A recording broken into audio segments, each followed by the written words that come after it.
video 2 on antidepressants. We've been talking about SSRIs and talking about how they take a little while to work and you need to take them at the same time pretty much every day.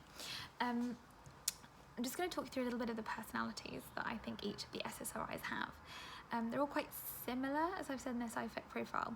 Sertraline, or both work on anxiety and depression. Sertraline, though, tends to be more anxiety focused in how it works. So it's really good for OCD, anxiety disorders, severe anxiety, anything like that. So sertraline, that's a really good medication that I like using with my young people that I work with. Fluoxetine is also brilliant. That's the only one that's licensed in under 18s. We use others, but we just have to explain they're not licensed, and that's because of the lack of trials, as with most medications for paediatrics, rather than the fact they don't work. Fluoxetine is very good for depression and anxiety. It's a very nice one to start with. Escitalopram is another medication much like citalopram. They're just isomers of each other. Bizarrely, one can work on a person whereas the other might work better or not work at all.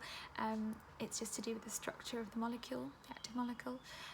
GPs love citalopram for depression or anxiety. I don't know why. They always come to psychiatrists on citalopram. Psychiatrists tend to prefer sertraline and fluoxetine. And paroxetine is another one to know about. We don't use it very much in this country. I think it's used a lot more in America. There are some others, but those are the main ones. I've made a little crib list for you here. Hopefully you can read that. Yes, that's SSRIs. One of the common side effects, or not common, but relatively common side effects of SSRIs is sexual dysfunction. A good alternative medication to use in that situation is mirtazapine. That's a medication that sits in a slightly weird class. Look at which one, I can't remember off the top of my head. The side effects are it makes you sleepy and it makes you hungry, so it's traditionally really good to use in older people whose symptoms of depression are often, or anxiety are often, lack of appetite, not sleeping. So we give them a nice dose of mirtazapine. It often really helps.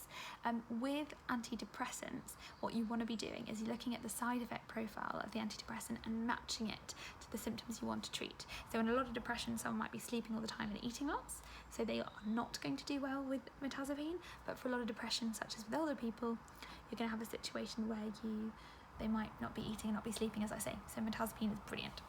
Mirtazapine often also doesn't have the sexual side effects. So the other time you'd use it quite commonly is young people who are having sexual side effects from SSRIs. Another important antidepressant to know about is venlafaxine. GPs love it. I hate using it. I think it's quite messy. It affects lots of different pathways. You get sort of a plethora of different side effects. But that's important to know about. And yeah, that's my little overview of antidepressants. I really hope that's helpful. Bye bye.